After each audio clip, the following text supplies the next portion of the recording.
आकाशवाणी जयपुर अजमेर से प्रस्तुत है प्रादेशिक समाचार।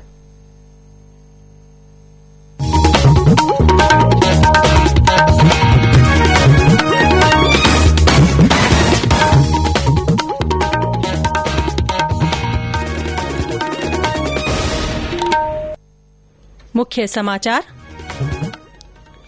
कोरोना मामले में हो रही बढ़ोतरी को देखते हुए राज्य सरकार ने आज अंतर्राज्यीय आवागमन को नियंत्रित करने का निर्णय किया।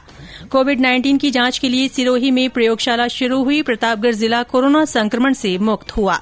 केंद्र सरकार ने कोरोना संक्रमण से सर्वाधिक प्रभावित राजस्थान सहित 15 राज्यों और केंद्र शासित प्रदेशों में उच्च स्तरीय केंद्रीय दलों की तैनाती की।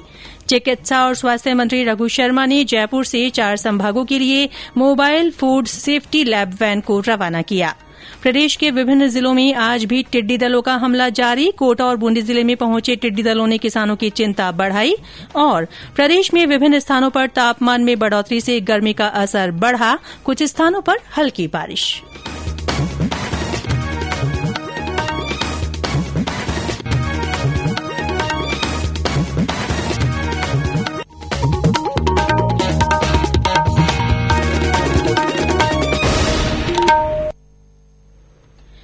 समाचारों के साथ मैं रितिका गुप्ता। और अब समाचार विस्तार से। कोरोना के मामलों में निरंतर हो रही बढ़ोतरी को देखते हुए राजस्थान सरकार ने आज अंतर्राज्यीय आवागमन को नियंत्रित करने का निर्णय किया है। राज्य के गृह विभाग की ओर से जारी दिशा निर्देशों के अनुसार बस, ट्रेन और उड़ानों के जरिए अन्य राज्यों से आने वाले व्यक्तियों को सुरक्षात्मक प्रोटोकॉल का पालन करना होगा। हवाई अड्डे, रेलवे स्टेशन और बस स्टैंड पर उनकी पुनः स्क्रीनिंग की जाएगी। सड़क मार्ग से निजी बस, टैक्सी और निजी परिवहन से आने वाले लोगों की बॉर्डर पर चेक पोस्ट बनाकर स्क्रीनिंग की जाएगी और व्यक्तिगत पहचान पत्र की जांच होगी। राज्य से बाहर जाने वाले व्यक्तियों को पास की जरूरत होगी, जो जिला कलेक्टर, पुलिस आयुक्त, पुलिस अधीक्षक, उपखंड अधिकारी, पुलिस उपाधीक्षक और स्थानीय पुलिस स्टेशन द्वारा जारी किए जा सकेंगे। इसके अलावा जिला प्रशासन द्वारा हवाई अड्डा, रेलवे स्टेशन और बस स्टैंड पर काउंटर स्थापित किए जाएंगे, जहां तत्काल पास जारी किए जा सकेंगे। परिवार में किसी की मृत्यु, दुर्घटना तथा किसी परिजन के अस्पताल में भर्ती होने जैसी आपात स्थितियों में पास की जरूरत नहीं होगी। हमारे संवाददाता ने बताया है कि आज जारी हुए आदेशों से वर्तमान व्यवस्था में कोई विशेष परिवर्तन नहीं आएगा। राज्य सरकार द्वारा आज 3 आदेश जारी किए गए हैं। पहला आदेश पुलिस महानिदेशक कानून व्यवस्था ML लाठर ने जारी किया।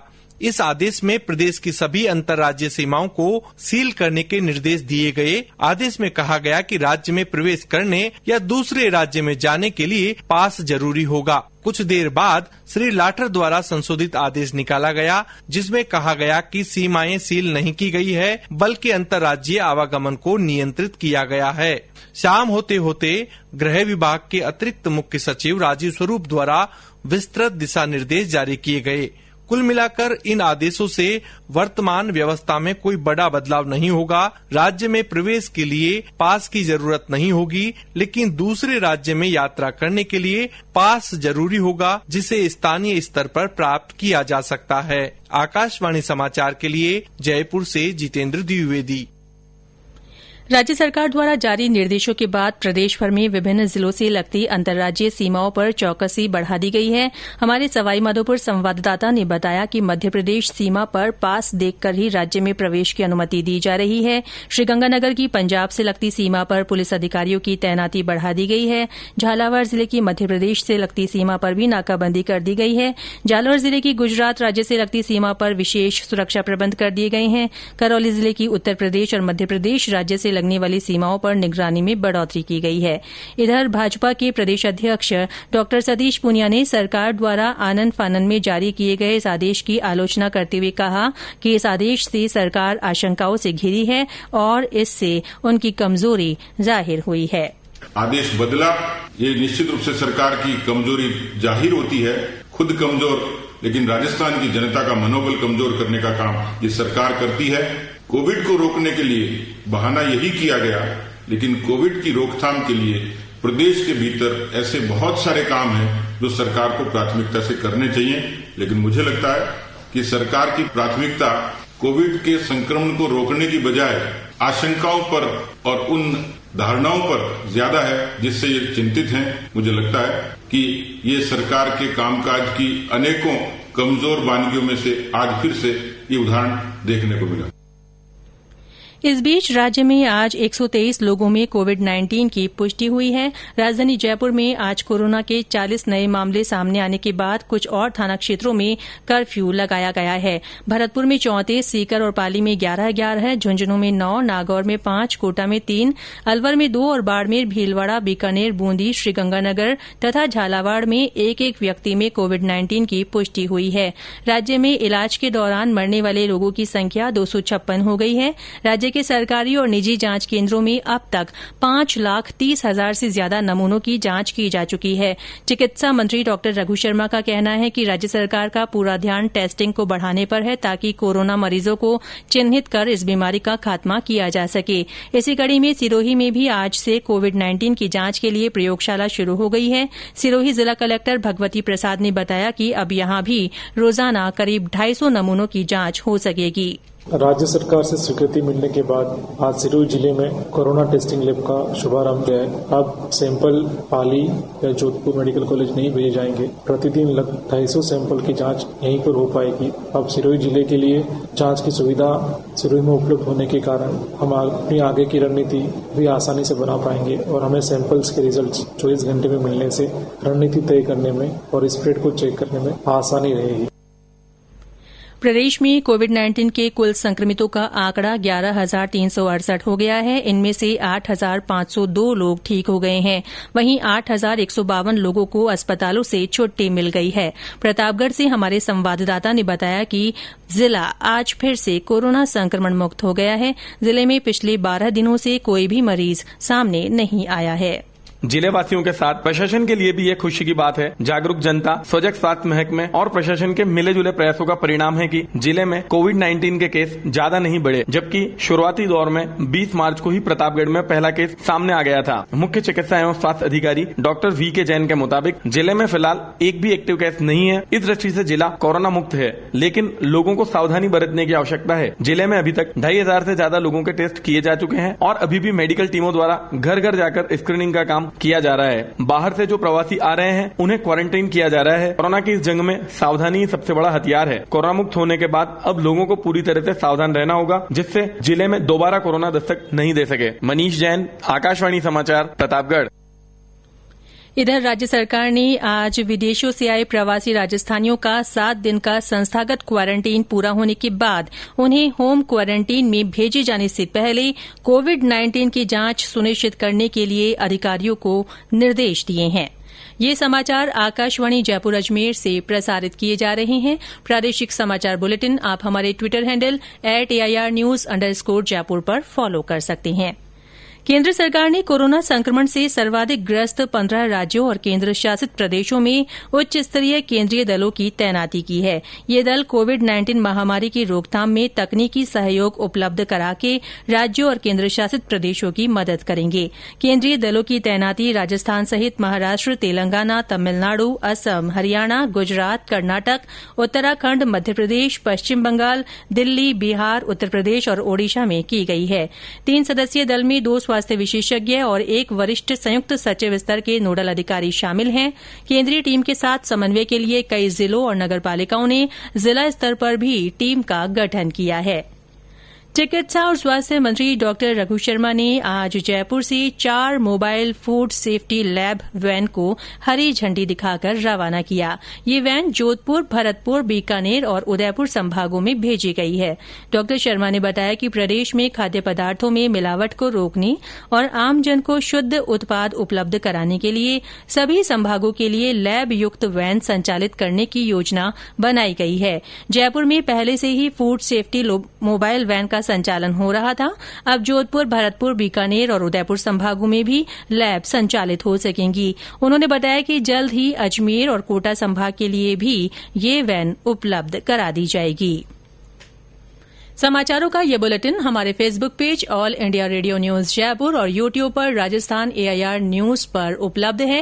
ये समाचार आप न्यूज ऑन AIR ऐप पर भी सुन सकते हैं। केंद्रीय माध्यमिक शिक्षा बोर्ड ने कोरोना संक्रमण से देश भर में बदले माहौल को देखते हुए शिक्षकों में क्षमता निर्माण के लिए दीक्षा प्लेटफॉर्म पर ऑनलाइन प्रशिक्षण पाठ्यक्रम शुरू किए हैं। इस पर आज पर्यावरण अध्ययन का शिक्षण और स्कूलों में स्वास्थ्य तथा कल्याण पाठ्यक्रम लॉन्च किया गया। हमारे अजमेर संवाददाता ने बताया कि शिक्षक इस प्लेटफॉर्म पर पंजीयन करा के इन पाठ्यक्रमों का प्रशिक्षण ले सकते हैं। बोर्ड ने स्कूलों को उनके शिक्षकों को इन पाठ्यक्रमों की जानकारी देने को कहा है। राज्य सरकार ने होमगार्ड स्वयंसेवकों के 2500 खाली पदों के लिए आवेदन मांगे हैं। योग्य अभ्यर्थी आज से 9 जुलाई रात 12 बजे तक ऑनलाइन आवेदन कर सकते हैं। होमगार्ड्स के महानिदेशक राजीव दासोत ने बताया कि राज्य सरकार ने पिछले दिनों इस भर्ती के लिए विज्ञप्ति जारी की थी, लेकिन कोरोना महामारी के कारण इसे आगामी सूचना तक स्थगित कर दिया गया था। उन्होंने बताया कि भर्ती के बारे में पूरा विवरण विभाग की वेबसाइट पर देखा जा सकता है। आगामी राज्यसभा चुनाव के मद्देनजर प्रदेश में राजनीतिक सरगर्मियां तेज हो गई हैं। मुख्यमंत्री अशोक गहलोत ने आज कांग्रेस और सरकार को समर्थन दे रहे विधायकों को मुलाकात के लिए अपने आवास पर बुलाया। इसके बाद इन विधायकों को 2 बसों द्वारा किसी अन्य स्थान पर ले जाया जा रहा है। प्रदेश में विभिन्न जिलों में आज भी टिड्डी दलों का हमला जारी रहा। आज बूंदी जिले के हिंडोली और नैनवा उपखंड क्षेत्र में आए टिड्डी दलों ने किसानों की चिंता बढ़ा दी। टिड्डियों को भगाने के लिए कृषि विभाग ने दवाओं का छिड़काव शुरू कराया। पुलिस के वाहनों से भी टिड्डियों को खदेड़ने के लिए सायरन बजाए गए। टिड्डियां रोनीजा गांव में भी प्रवेश कर गई, जिन्हें किसानों ने विभिन्न तरीकों से भगाने का प्रयास किया। टिड्डियों को लेकर कृषि विभाग ने नैनवा तक अलर्ट जारी कर दिया।